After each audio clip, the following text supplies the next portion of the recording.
توانائی دیتی ہے, پورا مضمون باندھا ہے. اعلیٰ حضرت کہتے ہیں بہروپیہ تھا, مداری, روپ بدل بدل کے دکھایا کرتا تھا, بادشاہوں سے انعام لیتا تھا. ایک دن اورنگزیب عالمگیر کے پاس آ گیا, کہنے لگا میں روپ بدلوں گا, اگر آپ پہچان نہ سکے تو میں انعام لوں گا. آپ نے فرمایا میں کوئی ایسے ویسا بادشاہ نہیں, کہا مجھے دھوکہ دینا مشکل ہے. کہا نہیں میں روپ بدلوں گا. حضرت اورنگزیب عالمگیر بڑے نیک بادشاہ گزرے, بڑے پرہیزگار. وہ بہروپیہ کہنے لگا میں روپ بدلوں گا, آپ نہیں پہچان سکیں گے. فرمایا چل جتنا تیرے اندر زور ہے لگا لے. حضرت نے اعلان کیا کہ میں نے فوجی بھرتی کر دے, 2 ماہ کے بعد ٹیسٹ ہوگا. وہ 2 مہینے دوڑتا رہا, رنگ روپ بناتا رہا, آیا ٹیسٹ دینے, 2-3 سپاہیوں کا امتحان لیا. اس کی باری آئی تو 10 روپے دیے, کہنے لگے تیرے آنے جانے کا کرایہ میں نے تجھے پہچان لیا ہے. کچھ دنوں کے بعد جانے لگے سفر پر, تو بھکاری آ گئے خیرات مانگنے. اس نے بھی سارے منہ پر سیاہی مال لی, کپڑے پھاڑ لیے, سر کے بال مڈا لیے, پگے تک کٹا لی, بدرنگ ہو کے آیا. کاسا آگے کیا تو حضرت نے 10 روپے ڈالے, کہنے لگے تیرے آنے جانے کا کرایہ میں نے پہچان لیا ہے. کچھ دن گزرے تو ٹیچر کی ضرورت تھی. اس نے مونچھیں بڑی کر لی, داڑھی نکلی لگا لی, سر پہ جنا کیپ پہن لی, ایک شیروانی لے لی اور ہاتھ میں چھڑی پکڑ کے آیا. کہنے لگا میں استاد ہوں, 2-4 بندوں کا امتحان لیا, اس کی باری آئی تو 5 روپے دیے, 10 روپے دیے, کہا تیرا کرایہ میں نے پہچان لیا. 2 سال گزر گئے. وہ جب بھی آتا حضرت پہچان لیتے. ایک دن سفر پہ جا رہے تھے, بہت بڑا لشکر تھا, جہاد کرنے جا رہے تھے اورنگزیب عالمگیر. تو دیکھا ایک پہاڑی ہے, پہاڑی پہ لوگ جا بھی رہے ہیں آ بھی رہے. اورنگزیب عالمگیر پوچھنے لگے یہاں کیا ہے؟ کہنے لگے بابا جی بیٹھے ہیں دعا کرتے ہیں, اللہ کے نیک بندے ہیں. اورنگزیب کہنے لگے یار پرانے لوگ سارے ہی اللہ والوں کو مانتے, یہ بھی مصیبت آئی ہے جتنی نہیں آئی ہے, سارے لوگ ہی مانتے. کہنے لگے ذرا میں دعا نہ کراؤں, بچے کام جا رہا ہوں. اورنگزیب بادشاہ تھے, بادشاہ لوگ نازک مزاج ہوتے ہیں. گھوڑے سے اترے, بڑی مشکل سے پہاڑی پہ چڑھے, اوپر گئے تو لائن لگی ہے, بابا جی غار میں بیٹھے. کہنے لگے میں نے ملنا, میں اورنگزیب ہوں. انہوں نے کہا ہمارا بابا اس طرح کا پیر نہیں کہ امیر آئے تو رنگ اور ہو, غریب آئے تو اور ہو, یہاں اگر ملنا ہے تو لائن میں لگ جاؤ, سب ایک جیسے. اب لائن میں کھڑے ہو گئے, 50 آدمی آگے تھے, کہتے ہیں 51واں نمبر تھا. تھک گیا دھوپ میں کھڑا کھڑا. جب میں پہنچا غار کے دہانے تو میں نے بابا جی کے چہرے پہ نظر ڈالی تو بڑا نورانی چہرہ, بڑی خوبصورت لب و لہجہ. میں نے کہا میرے جیسا آدمی بھی پگڑی باندھ لے تو اچھا لگنے لگ جاتا ہے, بڑا خوبصورت انداز. کہتے ہیں میں ان کے پاس اتحیات کی حالت میں بیٹھ گیا. میں نے کہا حضور میں جا رہا ہوں جہاد کرنے, دعا کرنا. بزرگوں نے ہاتھ اٹھائے, اللہ اس کی مدد فرما, دین کو غلبہ عطا فرما, اسے دین کا سچا پکا سپاہی بنا. پھر تھپکی دی, 2-4 نصیحتیں نکال ڈالی, دیکھنا ظلم نہ کرنا, زیادتی نہ کرنا, جب تم جیت کر نہ کرنا, غرور نہ کرنا, نصیحتیں بھی کر دی. کہتے ہیں اب جب میں اٹھا تو 2-4 دینار بطور نذرانہ مسلح کے نیچے رکھے, اور الٹے قدم جب میں غار سے اترا انہوں نے رومال جاڑا اور اٹھ کے کھڑے ہو گئے. کہنے لگے آج نہیں تو نے پہچانا, آج نہیں تو نے پہچانا, میرا انعام بنتا ہے, آج نہیں پہچانا, لا پیسے. اورنگزیب کہنے لگا یار تو نے حد کر دی, کہاں چڑھا کہاں کھڑا رہا, دھوپ میں تھک گیا, کمال کر دی بھائی تو نے. پتا تو کیا لے گا, اب تو جلدی بتا, وہ کتنے لوگ پیچھے دھوپ میں کھڑے ہیں, لشکر سارا کھڑا ہے, کیا لے گا؟ اس نے کہا سب سے قیمتی ہیرے وہ ہے جو تیرے سر کے تاج میں لگے ہوئے, مجھے تیرا تاج چاہیے. او بھائیو سننا اور یاد رکھنا, میرے اعلیٰ حضرت کہتے ہیں بادشاہ نے سر کے اوپر سے تاج اتارا, بہروپیے کے قدموں میں رکھا اور کہنے لگے یہ لے, اور یہ تو تیرا مانگنے پر میں نے دیا ہے نا, میں واپس آتا ہوں تو آنا, میں اپنی مرضی سے بھی تجھے دوں گا. تو نے اورنگزیب جیسے بندے کو دھوکہ دیا, آنا میں اس وقت بھی دوں گا. وہ دے کر بس بات ختم ہو گئی, حد ہو گئی. دے کر کہتے ہیں جب میں پلٹا نا واپس, بہروپیے نے آواز دی بادشاہ ٹھہر جا. تو میں نے پلٹ کے دیکھا تو کہنے لگے یہ اپنا تاج لے جا, اٹھا اور لے جا. میں نے کہا 2 سال بیت گئے تجھے محنت کرتے, آج قابو آیا تو لے جاؤ. کہنے لگا لے جا, مسئلہ سمجھ میں آ گیا. میں نے کہا مجھے بھی تو سمجھانا. کہتے ہیں وہ پھوٹ پھوٹ کے رویا, اس کی آنکھیں برس پڑی, سیلاب کی طرح آنسو بہہ نکلے, تڑپا. اور لوگ کہنے لگا بادشاہ میں نے جھوٹ موٹ رسول اللہ کی غلامی اختیار کی تھی, جھوٹ موٹ کی داڑھی, جھوٹ موٹ کی پگڑی, جھوٹ موٹ کا فقر, میں نے جھوٹ موٹ نبی پاک کا لباس پہنا ہے, تو تیرے جیسے بادشاہوں کے تاج میرے قدموں میں آ گئے ہیں. اگر میں سچ مچ رسول اللہ کا غلام بنوں گا تو اللہ کیا کچھ عطا فرمائے، اللہ کتنی نعمتوں سے نوازے۔ میرے اعلیٰ کیا فرماتے ہیں؟ اعلیٰ حضرت فرماتے ہیں فرشتے بھی کرتے ہیں تعظیم میری۔ کون جی؟ اللہ ایسا عقیدہ بھی کم ملے گا جو بریلی کے امام کا عقیدہ ہے، ایسا بھی کم۔ کہتے ہیں فرشتے بھی کرتے ہیں تعظیم میری۔ کیوں؟ فرمانے لگے فدا ہو کے ان پر یہ عزت ملی۔ بغداد کے ایک درویش عالم تھے، تو وہ جب بھی نماز پڑھاتے نا تو کسی تاجر کی 2 بیویوں کے بارے میں دعا مانگتے۔ توجہ ہے میری بات پر؟ نماز پڑھاتے تو کہتے اللہ اس تاجر کی 2 بیویوں کو اپنی خاص رحمتیں عطا فرما۔ ایک دن لوگ ان کے گرد اکٹھے ہو گئے، کہنے لگے بابا جی بتائیں تو صحیح وہ بیویاں کون تھی جن کے لیے آپ دعا مانگتے؟ تو فرمانے لگے میرے شہر کا ایک تاجر تھا، بہت بڑا تاجر تھا، مالدار تھا پر بے اولاد تھا۔ اسے بغداد سے ملک شام جانا پڑتا تھا تجارت کرنے، اور کئی مہینے اسے شام کے ملک میں رہنا پڑتا تھا۔ اس نے اس طرح کیا کہ وہاں بھی ایک شادی کر لی۔ توجہ ہے نا میری بات پر؟ کیا کر لیا اس نے؟ دوسری شادی کرنا مرد کے لیے جائز ہے، تیسری کرنا بھی، چوتھی کرنا بھی بھیا کے وقت، مگر اگر انصاف کر سکے تو۔ اگر چاروں میں ہم نہ آدھا مسئلہ سنتے ہیں اور آدھا ہی بیان کرتے ہیں، اگر انصاف نہ کر سکے پھر اس کے لیے 4 جائز، پھر وہ ایک ہی رکھے گا۔ تو عزیز دوست دوسرا نکاح کر لیا، شادی ہو گئی۔ اب وہ وہاں کچھ زیادہ وقت گزارنے لگا، مالدار آدمی تھا، بیوی کو مکان بھی لے کے دے دیا۔ اب وہ دیر سے آتا واپس، اور جب آتا بھی تو اس کے وہ والے انداز نہ ہوتے جو پہلے ہوا کرتے تھے۔ اب بیوی سے بڑا جاسوس بھی کوئی نہیں ہوتا، اس کو تو پہلے پتہ چل جاتا ہے کہ ماجرا کیا ہے، اسے بڑی خبر ہوتی ہے۔ تو اس نے محسوس کر لیا کہ بدلے بدلے سے میری سرکار نظر آتے۔ وہ کہنے لگی اب کہ جب آتا جاتا ہے تو اس کے حالات کچھ بدلے بدلے سے ہیں، ماحول کچھ اور ہے۔ اس نے ایک بوڑھا آدمی جو اس کا عزیز بھی تھا اور سمجھدار بھی تھا اس کو تیار کیا، کہنے لگی اب کہ جب ملک کے شام جائے نا تو اس کا پیچھا کرنا اور خبر کرنا کہ کہاں رہتا ہے، کہاں جاتا ہے، کیا کرتا ہے۔ وہ بوڑھے بزرگ جو تھے وہ خاتون کے کہنے پر کچھ اس نے کرایہ بھی دیا۔ وہ اس تاجر کے پیچھے گئے اور واپس آ کے خبر دی، کہنے لگے کہ یہ تو 2-3 سال بیت گئے، اس نے وہاں بھی شادی کی ہوئی ہے، تجھے بتایا ہی نہیں۔ بی بی بڑی سمجھدار تھی، حوصلہ مند، زیرک، اس نے شور نہیں مچایا۔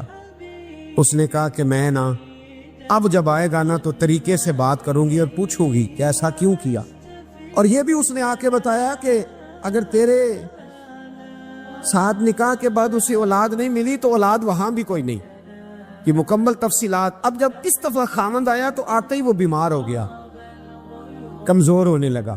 اب خاتون نے مناسب نہیں سمجھا کہ آتے ہی دڑام سے میں اس کے سر پر یہ بت یہ تھوڑ دوں کہ تو نے نکاح کیا ہوا ہے اور مجھے بتایا نہیں۔ وہ ذرا تسلی میں رہی، کچھ وہ بیمار تھا، حوصلہ رکھا، خدمت کرتی رہی۔ کچھ دن گزرے تو وہ تاجر انتقال کر گیا، فوت ہو گیا۔ اب راز کھل نہ سکا، عدت گزاری، اور جب سارا مال جمع کیا نا تو اشرفیوں کی بوریاں بھر گئی۔ سارا مال اس بی بی کا، 4 بوریوں میں اشرفیاں، 4۔ یہاں تو پیٹ کا دوزخ ہے، معاذ اللہ بھرتا ہی نہیں۔ حل من مزید، حل من مزید۔ وہ جو کہتے تھے نا کہ بس باہر چلا جاؤں اور باہر میں کچھ تھوڑے سے پیسے کما کے 2-3 سال میں لوٹ آؤں گا، پھر یہاں آ کے کوئی کاروبار کروں گا، وہ گئے ہیں تو واپس نہیں آئے۔ وہ جو کہتے تھے نا بس میں نے اتنا سا کاروبار کرنا ہے کہ مکان بن جائے، انہوں نے 4 مکان بھی بنا لیے ہیں، لیکن بریک حل من مزید کی دوڑ ہے۔ اب 4 بوریاں اس عورت نے چھپائے رکھی، کوئی بندہ نہیں جانتا بغداد میں کہ ملک کے شام میں تاجر کی دوسری بیوی بھی ہے۔ جب وہ فارغ ہوئی تو اس نے اس بوڑھے جاسوس کو پھر بلایا اور 2 بوریاں اونٹ پہ رکھی، خود بھی ساتھ بیٹھی اور ملک شام گئی۔ اللہ اکبر۔ وہ بزرگ کہتے ہیں میں ایسے نہیں دعا کرتا۔ اس کو جا کے کہنے لگی میں اکیلی وارث نہیں ہوں، آدھے کی وارث تو بھی ہے۔ میں اکیلی وارث نہیں، یہ تقسیم وراثت ہے، آدھی کی وارث تو بھی ہے، تو رکھ اپنے پیسے۔ مجھے پتہ ہے اس نے نکاح کیا تھا پر مجھے بتایا نہیں تھا، تو رکھ اپنے پیسے، میں تجھے دے رہی ہوں، آدھے تیرے ہیں آدھے میرے ہیں۔ اس نے نظر اٹھائی تو رو پڑی، کہنے لگی نہیں اب یہ سارے تیرے ہی ہیں۔ اگر تو اللہ سے ڈرتی ہے تو میں بھی رب سے ڈرتی ہوں، اگر تو مصطفیٰ کریم کا کلمہ پڑھتی ہے تو میں بھی اسی نبی کی ماننے والی ہوں۔ کہا بات کیا ہے، میرا کیوں ہے سارا؟ تو وہ خاتون کہنے لگی وہ 2 سال 3 سال سے میرے ساتھ نکاح تھا اور اس نے بتایا تھا مجھے کہ میری بیوی بھی ہے، اور میں غریب تھی تو میرے والدین کو بھی بتایا تھا کہ میری دوسری شادی ہے۔ یہ مکان اس نے مجھے لے کے دیا تھا، میرے تمام اخراجات وہ پورے کرتا تھا، نان و نفقہ کا خیال رکھتا تھا، لیکن اب کہ جب وہ آیا تو وہ بیمار تھا۔ اس نے مجھے بتایا کہ مجھے طبیب نے بتایا ہے کہ میں شدید بیمار ہوں، شاید بچ نہ سکوں۔ تو کہنے لگی وہ مجھے کئی لاکھ روپے بھی دے گیا اور جاتے دفعہ مجھے طلاق بھی دے گیا، فارغ کر گیا۔ کہنے لگا تو جہاں چاہے میرے بعد نکاح کر سکتی ہے، اور کہنے لگا میں چاہتا تھا پہلی بیوی کو بتا دوں، موقع نہیں بنا اور اس کا دل نہ ٹوٹے، بتا نہیں پایا، لہذا وہ مجھے ڈھیر سارے پیسے دے چکا ہے، سارا میرا حصہ مجھے پہلے سے دے چکا ہے۔ میری بہن اب یہ 4 بوریوں میں سے 2 میری نہیں بلکہ 4 کی 4 ہی تیری ہے، تو ہی اس کی حقدار ہے۔ تو بزرگ کہتے ہیں مجھے بتاؤ جن کے اندر اس قسم کے تقوی کی جھلک ہو ان کے لیے ہر نماز کے بعد دعا مانگنی چاہیے کہ نہیں مانگنی چاہیے؟ حضرت عمر کے زمانے میں نا ایک نوجوان تھا، نیک تھا، مسجد جایا کرتا تھا رات کو۔ تو مسجد جا رہا تھا تو رستے میں ایک عورت نے دعوت گناہ دی، ابن عساکر نے اس کو لکھا ہے۔ تو نوجوان تھا، خواہشات تھی، کچھ طبیعت مائل ہو گئی، ابھی ادھر جا ہی رہا تھا کہ کسی نے آیت پڑھ دی والی من خاف مقام ربی جنتان، جو رب کے سامنے کھڑے ہونے سے ڈرے گا اللہ 2 جنتیں دے گا۔ واقعی ڈر گیا، وہ واقعی ڈر گیا، اتنا ڈرا کہ بے ہوش ہو کے گر پڑا۔ بیماری سے لوگ بے ہوش ہوتے ہیں، پیسے ڈوب گئے بے ہوش ہوتے ہیں، بچے کے غم میں بے ہوش ہوتے ہیں۔ سچ بتاؤ کبھی خوف خدا سے بھی بے ہوش ہوتا کوئی دیکھا ہے؟ ہمارے ہاں تو روز مرہ ہی نہیں ہے بھائی، اور بڑی باتیں ہیں بے ہوش ہونے کی، ڈرنے کی، غش کھانے کی۔ بے ہوش ہو کے گر پڑا، بوڑھے باپ کو کسی نے بتایا بچہ بے ہوش پڑا ہے، اٹھا کے گھر لائے، گھر لا کے کہا بیٹا کیا ہوا؟ نوجوان ہے، چڑھتی جوانی ہے پر پاکیزہ بڑی ہے۔ کہنے لگا ابا جی گناہ کی طرف چلا گیا تھا، پر میں نے آیت سن لی جو اللہ کے سامنے کھڑے ہونے سے ڈرے گا رب 2 جنتیں دے گا، میں ڈر گیا تھا، رب واقعی 2 جنتیں دے گا۔ باپ رو پڑے، ابا جی کی آنکھوں میں آنسو آئے اور کہا پتر اللہ بڑا مہربان ہے، اس کے وعدے سچے ہیں، واقعی 2 جنتیں دے گا۔ اس نے پھر ایک چیخ ماری اور اس طرح کی ماری کہ اس کی روح ہی پرواز کر گئی، روح ہی پرواز کر۔ کشتگانے خنجر تسلیم را، عشق کی خنجر سے قتل ہو گئے لوگ۔ صبح حضرت عمر کو پتہ چلا کہ انہوں نے تو رات جنازہ بھی پڑھ دیا، تدفین بھی کر دی۔ جناب عمر فرمانے لگے اتنا نیک نوجوان خوف خدا سے دنیا سے چلا گیا، مجھے کیوں نہیں بلایا میں جنازہ پڑھتا؟ فاروق اعظم فرما رہے ہیں میرا شوق تھا میں اس کا جنازہ پڑھتا۔ کہا حضور آپ کو تکلیف نہیں دی؟ فرمایا بتاؤ قبر کہاں ہے؟ تے کامل پیر اونا دے باہو قبر جنا دی جیوے۔ حضرت فاروق اعظم قبر پہ تشریف لے گئے اور کھڑے ہو کے فرمانے لگے نوجوان مجھے امید ہے میرے رب نے تجھے 2 جنتیں دی ہوں گی۔ ابن عساکر کھول کے دیکھو تاریخ بغداد نے کیا لکھا ہے۔ حضرت سیدنا فاروق نے فرمایا امید ہے 2 جنتیں دی ہوں گی، قبر کے اندر سے بولا کامل پیرو نہ دے باہو قبر جنا دی جیوے، قبر کے اندر سے بولا۔ کہنے لگا حضور امید والی بات نہیں، رب کے وعدے سچے ہیں، اس نے واقعی مجھے 2 جنتیں عطا فرمائی، 2 جنتیں دی ہیں، میں نے اپنے مالک کو راضی پایا۔ ہمارے صوفیاء تصوف میں ایک جملہ بولتے ہیں کہ تیرا تو فقر فقر بوزر ہے، یعنی جن کو صحیح درویش کہتے ہیں نا، صحیح درویش۔ مولا علی شیر خدا رضی اللہ تعالیٰ عنہ فرمایا کرتے 2 ہی تو بندے ہیں جو رب کے رستے میں کسی شے کی پرواہ نہیں کرتے۔ حضور کون سے؟ فرمایا ابو ذر غفاری ہے اور دوسرے علی المرتضیٰ ہے۔ مولا علی فرمایا کرتے یہ نا مسلمانوں میں سے 4تھے یا 5ویں مسلمان ہیں، شروع سے ایک سلیم الطبع آدمی، کچھ لوگ طبع بڑے نفیس ہوتے ہیں، طبع نہیں، اللہ کی طرف سے شروع سے ہی ان کا جو قبیلہ تھا بنو غفار وہ رہزنی کرتا تھا، لوگوں کو لوٹ لیتا تھا۔ شروع میں یہ کام کیا، لیکن جب کچھ لوگوں کی چیخیں کانوں میں گئیں تو چھوڑ دیا، فرمایا نہیں یار طبیعت نہیں مانتی۔ اور نبی پاک کا کلمہ پڑھنے سے پہلے ہی بتوں کی پوجا چھوڑ کے رب کی عبادت شروع کر دی۔ لوگ پوچھا کرتے تھے آپ عبادت تو کرتے تھے پر منہ کدھر کرتے تھے؟ فرماتے تھے جدھر وہ کرا لیتا تھا کر لیتے تھے۔ کسی نے انہیں بتایا کہ مکے میں ایک شخص ہیں جنہوں نے اعلان نبوت کیا ہے، آپ کی طرح کی باتیں کرتے ہیں۔ انہوں نے اپنے بھائی کو بھیجا، ان کا نام انیس تھا، پتہ کر کے واپس آئے۔ بھائی کہنے لگے ابو ذر، ان کا نام جندب ہے، اصل میں ذر ان کے بیٹے کا نام ہے اور کنیت سے زیادہ معروف ہیں، ابو ذر غفاری کہلاتے ہیں۔ فرماتے ہیں کہ بھائی نے آ کے بتایا کہ وہ نیکی کا حکم دیتے ہیں، برے کاموں سے منع کرتے ہیں، صلہ رحمی کا پیغام دیتے ہیں، لیکن لوگ سارے مخالف ہیں۔ یہ چیز بھی بڑی کاؤنٹ ہوتی ہے، اسے نہ کاؤنٹ کیا کریں۔ لوگوں کی ترجیحات بدلتی ہیں، صبح کچھ، دوپہر کچھ، شام کچھ، اسے نہ کاؤنٹ کریں۔ انہوں نے اس بات کو کاؤنٹ کر کے بتایا کہ لوگ ان کے جو ہے نا وہ مخالف ہیں سارے۔ تو حضرت ابو ذر غفاری کہنے لگے مجھے تسلی نہیں ہوئی، میں خود جا کے پتہ کروں گا۔ کہتے ہیں مکہ شریف آیا تو کسی ایسے آدمی سے پوچھ بیٹھا، میں تو کچھ اور سمجھا تھا، وہ کچھ اور نکلا۔ مکے والوں نے بڑا مارا۔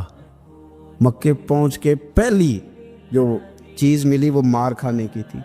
اب میں ڈرتے کسی سے پوچھتا ہی نہ، بھوک بھی بڑی تھی، رہنے کو جگہ نہیں تھی، حرم شریف میں لیٹا رہتا تھا۔ میرے نصیب دیکھو، مجھے ایک شخص نے نہ آ کے ہلایا، کہنے لگے اگر مناسب سمجھے تو میں آپ کو دیکھ رہا ہوں کافی دیر سے، آپ کوئی پردیسی ہیں، آپ کا اپنا مہمان نہ بنا لوں؟ تو میں نے کہا آپ کا کیا نام ہے؟ کہنے لگے میرا نام ہے علی ابن ابی طالب۔ کہتے ہیں مولا کائنات گھر لے گئے، کھانا بھی کھلایا، جگہ بھی دی، سونے کو خدمت بھی کی، لیکن چونکہ میں تو پہلے ایک سے پوچھ کے مار کھا بیٹھا تھا، میں نے پوچھا نہیں میں کدھر آیا ہوں۔ رات رہے، اگلی رات بھی رہے، لیکن میں نے بتایا نہیں میں کس کام آیا ہوں۔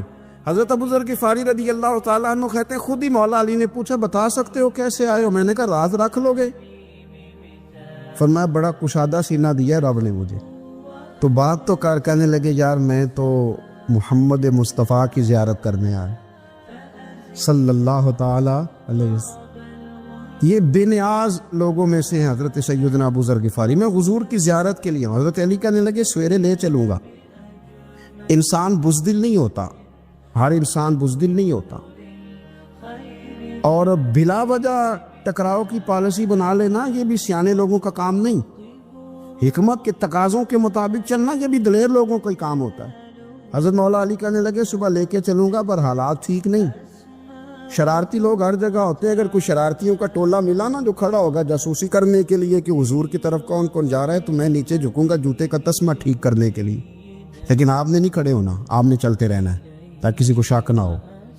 کہتے اس ترتیب سے حضرت علی مجھے لے کے گئے، میں حضور کی بارگاہ میں پہنچا۔ مولا علی کہتے ہیں بڑے بڑے لوگ سوال کرتے تھے پر یہ شروع سے سلیم الطبع تھے، مجھے کہہ لینے دینا، انہوں نے ماننا ہوتا ہے وہ لمبے سوال کرتے ہی نہیں۔ مان جو لیا تو لمبے سوالوں کی ضرورت ہی کوئی نہیں۔ کہتے ہیں لوگ بڑے بڑے سوال کرتے تھے پر ابو ذر نے 2-3 باتیں پوچھی اور آگے جا کے کہنے لگے حضور ہاتھ بڑھائیں مجھے کلمہ پڑھائیں۔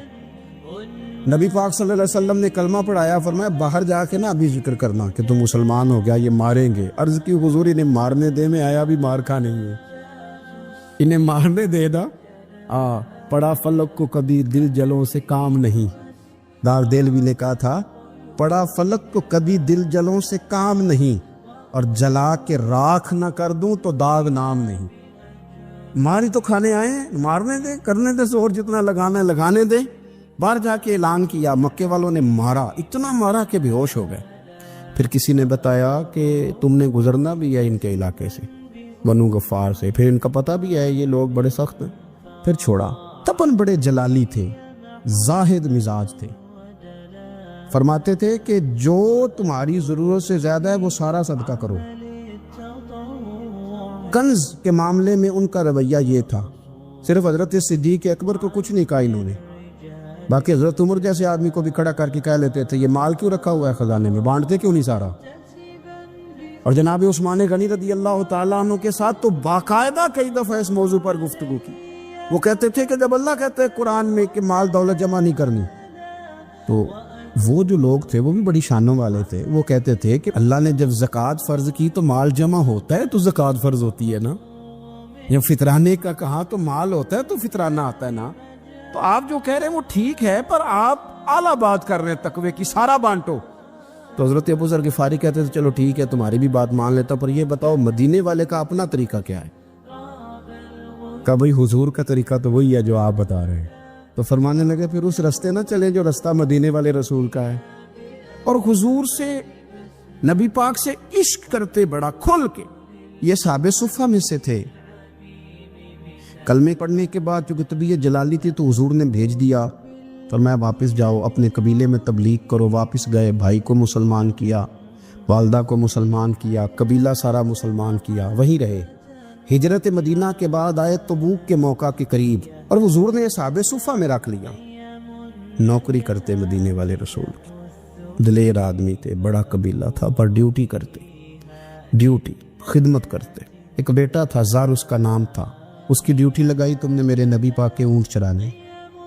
ڈاکو آئے تو صاحبزادہ اونٹوں کی، اونٹنیوں کی حفاظت کرتے شہید ہو گیا. اور یہ انوکھا بندہ ہے جس نے شرط لگائی تھی کہ میں نے کالی سیاہ رنگ کی عورت سے شادی کرنی. انوکھا بندہ ہے. ایک بیٹی تھی، ایک بیٹا، بیٹا شہید ہو گیا. بیوی سے کہا تم نے نبی پاک کے گھر میں خدمت کرنی ہے، حضور کے گھر والوں، اور میں نبی پاک کی نوکری کروں گا.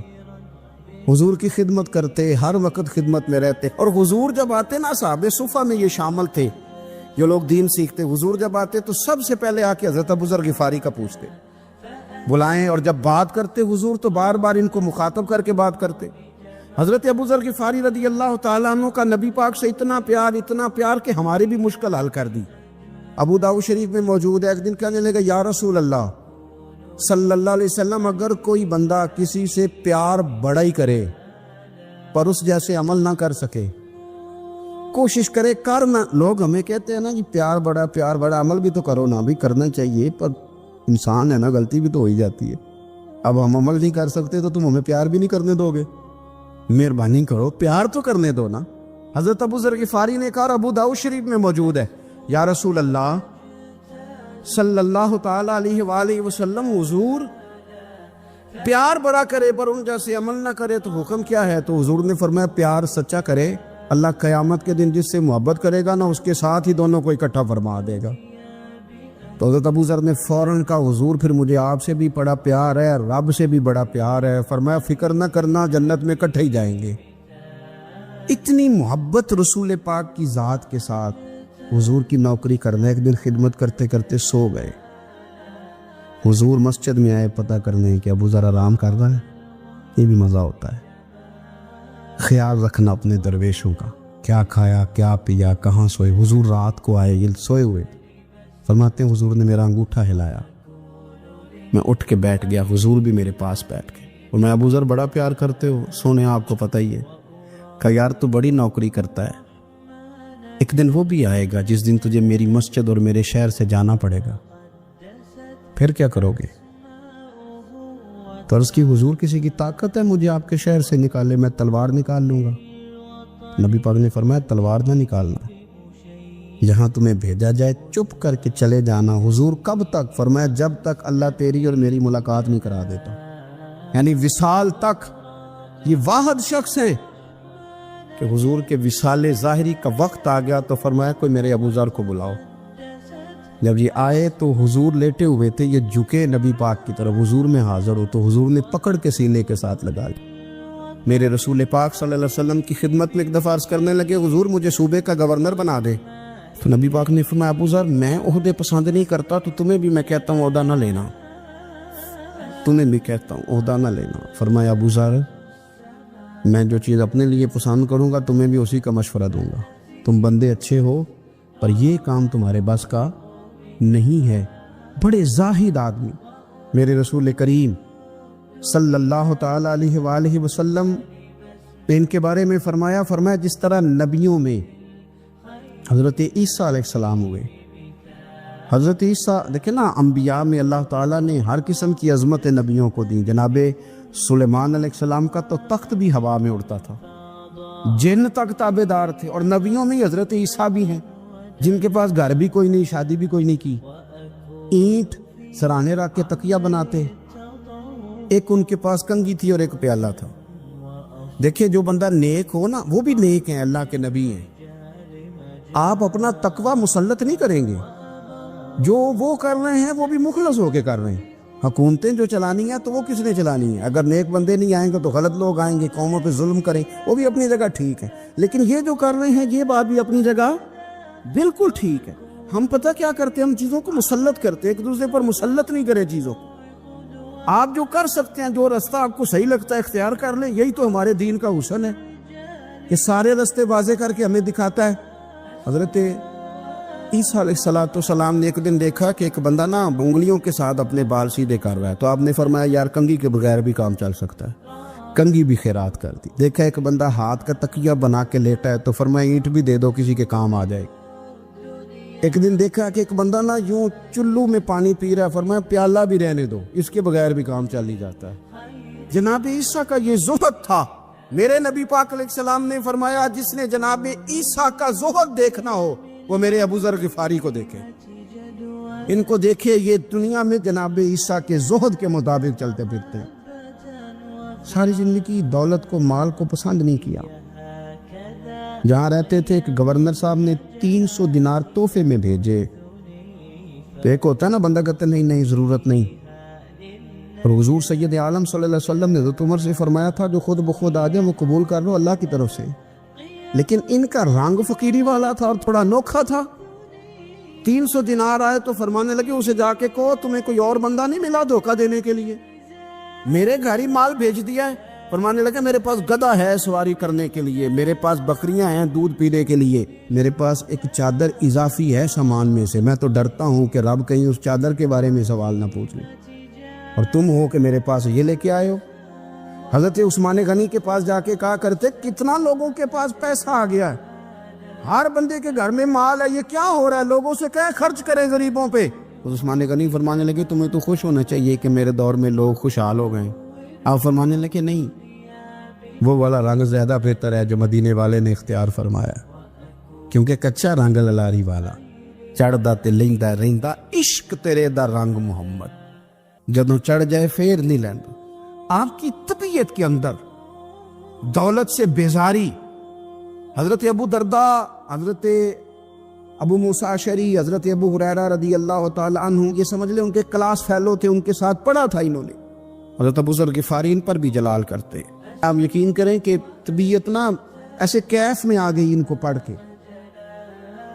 ان کو پڑھا جب کچھ دنوں سے تو کچھ انوکھا, یہ انوکھی وجہ ہے, سارے زمانے سے نرالے ہیں. یہ بندے کون سی بستی کے یار اب رہنے والے ہیں, یہ کس طرح کے لوگ ہیں, کیا سوچ ہے. حضرت ابو درداء رضی اللہ تعالیٰ عنہ کے گھر کے قریب سے گزرے تو حضرت ابو درداء مکان بنا رہے تھے. کیا جملہ کہا, تڑپ گئی روح. فرمانے لگے ابو درداء تجھ سے مجھے یہ امید نہیں تھی یار. فرمایا کیا ہوا؟ فرمانے لگے اب تیرا مکان بنانے کے لیے بھی اللہ کے بندوں کی پشتوں پر اینٹیں رکھی جائیں گی. تیرا مکان بنانے کے لیے رب کے بندوں کی پشتوں پر اینٹیں تیرے لیے. حضرت ابو درداء نے گردن جھکا لی. فرمایا یار جہاں تو ہے نا تو بالکل ہی ٹھیک کہتا ہے. کیوں؟ میرے نبی پاک صلی اللہ علیہ وسلم نے فرمایا اس زمین کے اوپر اور آسمان کے نیچے ابو ذر غفاری سے سچا بندہ کوئی نہیں, ان سے زیادہ سچا کوئی نہیں. فرمایا تو ٹھیک کہتا ہے یار, صحیح کہتا ہے. حضرت ابو موسیٰ اشعری رضی اللہ تعالیٰ عنہ کو گورنر بنا دیا گیا عراق کا. اب حضرت ابو موسیٰ اشعری صحابہ میں ایک بڑے جلیل القدر صحابی ہے, اور ان کی عظمتیں, رفعتیں, بلندیاں کیا کہنا, بڑی گہری دوستی تھی. لیکن جب وہ گورنر بن گئے نا تو آپ نے فرمایا بس بھئی اب تو نے عہدہ لے لیا ہے, یہ بندے کو ٹھیک نہیں رہنے دیتی تھی, اب تو عہدے میں چلا گیا. بڑی مدت کے بعد ملاقات ہوئی حضرت ابو موسیٰ اشعری کے ساتھ. وہ دوڑ کے آئے حضرت ابو ذر غفاری کے گلے ملنے, میرا بھائی میرا بھائی. فرمایا پیچھے ہٹ جا, میں نہیں تیرا بھائی, تو گورنر ہے, میں غریب آدمی ہوں, اپنا کام کر. پھر دوڑ کے آئے. فرمایا ابو ذر تو میرا بھائی ہے یار, اکٹھے پڑھتے تھے حضور. فرمایا نہیں جا, تو نہیں میرا بھائی. پھر آئے. جانتے تھے نا یہ سچا بندہ ہے, یہ سچا بندہ ہے, یہ تقریروں والا نہیں, صرف وعظوں والا نہیں, اس کے اندر بھی بڑی سچائی ہے. قریب آئے, آ کے کہا یار تو میرا بھائی ہے, میرے سینے لاگ. فرمانے لگے تو تیسری بار آیا ہے, مومن ہے, میں منہ نہیں موڑ سکتا, پر پہلے مجھے بتا گورنر بننے کے بعد تو نے مکان کتنے بنائے, باغ کتنے لگائے, چکیاں کتنی لگائی, کتنے تو نے چیزیں بنائی ہیں, پہلے بتا. حضرت ابو موسیٰ اشعری نے ان کا ہاتھ پکڑا, رونے لگے, کہنے لگے جس محبوب سے تو نے تربیت لی ہے میں بھی انہی کا نوکر ہوں, جن کپڑوں میں میں عراق گیا تھا میرے ہاتھ بھی وہی ہیں یار. کیا بات کرتا ہے تو, میرے وہی ہیں. مجھے بتا اگر یہ عہدے خدمت کے ہم نہیں لیں گے تو پھر کیا ظالموں کو دیں گے, غیروں کو دیں گے؟ نہ کر, کچھ نہیں بنایا. حضرت سیدنا ابو موسیٰ اشعری رضی اللہ تعالیٰ نے روئے, اور جب کہا نا کوئی شے نہیں میرے پاس, تو فرمایا اچھا چل آ جا, پھر سینے لگ جا, تو واقعی میرا بھائی ہے. پھر حضرت ابو ذر غفاری نے محبت فرمائی, وہ درویشی, وہ فقیری, وہ سادگی, وہ نورانیت, وہ دل کے ساتھ اندر. ہمارے تو بہت سارے لوگ ہیں جو کہتے ہو کہاں لے جانا ہے مال, کیا ضرورت ہے مال کی, ہر وقت مال کی مخالفت کرتے, لیکن دل ان کا کہتا ہے کہ آئے صحیح, کسی طریقے سے پہنچے صحیح. حضور نے فرمایا بعض لوگوں کی زبانیں شہد سے زیادہ میٹھی, دل بھیڑیے سے زیادہ خطرناک. اوپر سے کہہ کچھ رہے ہیں, اندر حالات کچھ اور ہیں. کی بات ہے کہ ایک ریاست میں ایک رحم دل بادشاہ ہوا کرتا تھا جو حلیہ بدل کر اپنی رعایا کی حالات کی خبر گیری کرتا. ایک دن بادشاہ اپنے محل میں اداس اور پریشان بیٹھا ہوا تھا کہ اتنے میں اس کا وزیر اس کے پاس آیا اور اس نے بادشاہ کو رنجیدہ اور خاموش پایا. بادشاہ کی یہ حالت دیکھ کر وزیر بھی پریشان ہوا اور وزیر نے اسے سلام کیا تو بادشاہ نے کوئی جواب ہی نہیں دیا کیونکہ وہ اپنی سوچوں میں مگن تھا. وزیر نے دوبارہ سلام کیا مگر بادشاہ نے پھر بھی سر اٹھا کر نہیں دیکھا. اب تو وزیر کو بہت تشویش ہونے لگی. وزیر نے ایک دفعہ پھر بھرپور آواز سے سلام کیا اور پوچھا کہ آپ اس قدر خاموش اور رنجیدہ کیوں ہیں؟ بادشاہ اب کی بار ہوش کی دنیا میں لوٹا اور اس نے وزیر کو جواب دیا کہ کبھی کبھی میری ایسی حالت ہو جاتی ہے کہ کسی سے میرا بات تک کرنے کا جی نہیں چاہتا. آج بھی میری حالت کچھ ایسی ہی ہے. اب تم آ گئے ہو تو کوئی اچھی بات ہی کر دو تاکہ میرا دل بہل جائے اور موڈ خوشگوار ہو جائے.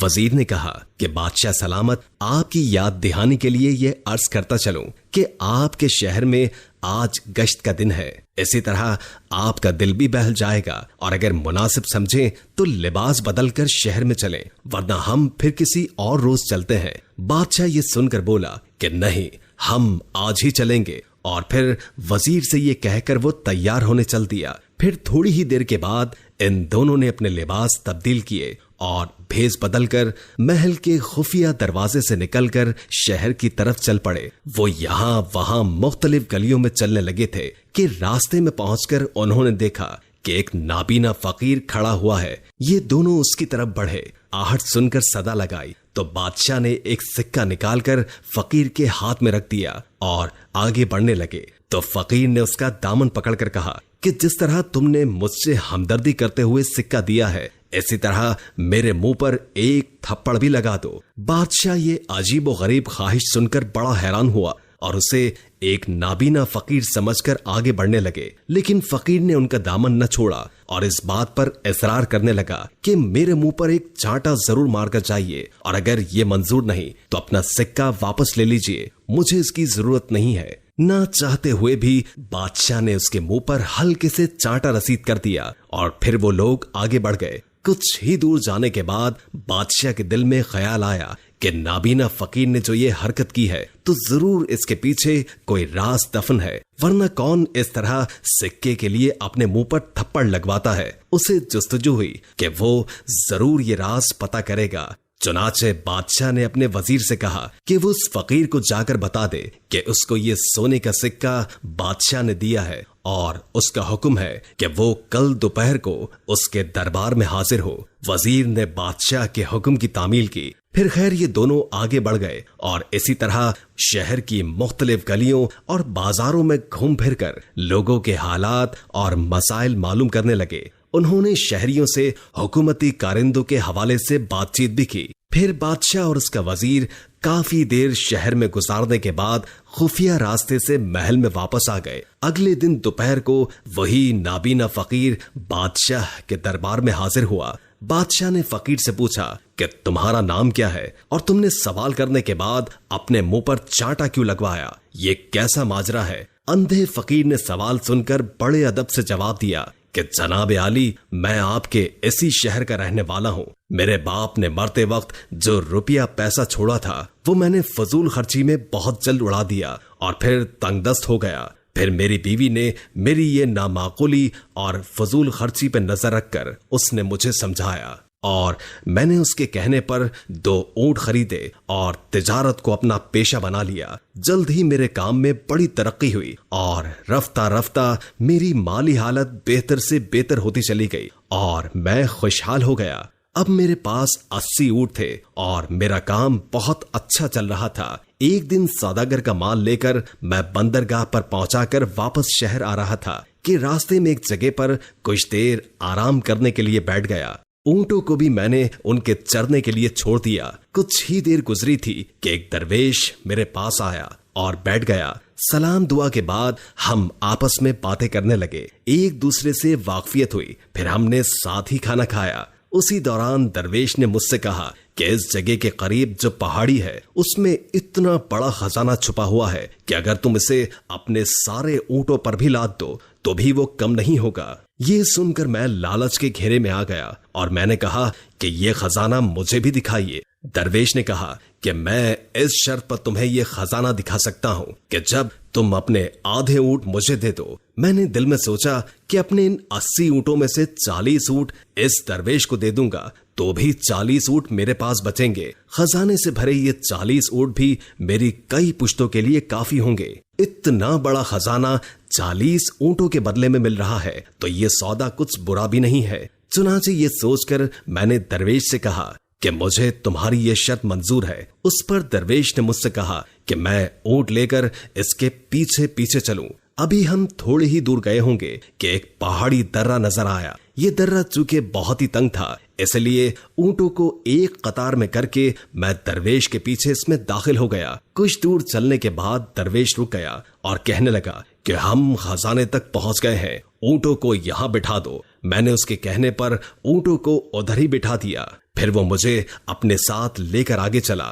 چند قدم چل کر اس نے لکڑیاں جمع کر کے آگ جلائی اور آگ پر کوئی خوشبودار سفوف چھڑک کر کچھ پڑنے لگا جسے میں سمجھ نہ سکا۔ کچھ ہی لمحوں کے بعد اچانک زمین لرزنے لگی اور ایک جگہ سے پھٹ گئی۔ جس جگہ یہ زمین پھٹی وہاں پر ایک عالی شان دروازہ نظر آیا۔ درویش نے مجھے اشارہ کیا کہ آؤ اور پھر ہم دونوں اسی دروازے میں داخل ہو گئے۔ جب میں دروازے کے اندر گیا تو میری آنکھیں حیرت سے پھٹی کی پھٹی رہ گئیں۔ ہر طرف ہیرے جواہرات کے انبار لگے ہوئے تھے۔ میں اس کو دیکھتے ہی لالچیوں کی طرح چمٹا اور یہ زر و جواہرات اپنے اونٹ پر لادنا شروع کر دیا۔ جب سارے اونٹ بھر گئے اور ہم واپس جانے لگے تو درویش نے چاندی کی ایک ڈبیا ایک صندوق سے نکالی اور اپنی جیب میں رکھ لی۔ اس کے بعد اس نے پھر کچھ پڑھنا شروع کیا جس کو میں سمجھ نہ سکا۔ ابھی ہم دروازے سے نکلے ہی تھے کہ زمین پھر ہلی اور خزانے کا دروازہ خود بخود بند ہو گیا۔ ہم پھر اسی درے میں پہنچ گئے جہاں سے گزر کر آئے تھے۔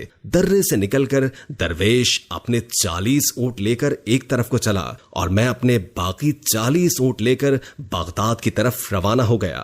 بادشاہ سلامت میں چند قدم آگے ہی گیا ہوں گا کہ لالچ نے مجھے گھیر لیا اور میرے دل میں خیال آیا کہ بلا وجہ میں نے 40 اونٹ اسے دے دیے۔ وہ تو درویش ہے، اسے دولت کی کیا ضرورت ہے؟ لہٰذا میں واپس آ گیا اور اس سے بات کر کے 20 اونٹ واپس لے لیے۔ اب میرے پاس 60 اونٹ ہو گئے تھے۔ میں آگے چلا تو لالچ نے پھر میرے دل میں دستک دی، لہٰذا میں پھر واپس آ گیا اور درویش کو ڈرا دھمکا کر 10 اونٹ اور واپس لے لیے۔ پھر اسی طرح میں نے اپنے سارے اونٹ اس سے واپس لے لیے۔ اب درویش خالی ہاتھ چل پڑا تو میرے دل میں خیال آیا کہ اس کی جیب میں چاندی کی ایک ٹبیا تھی۔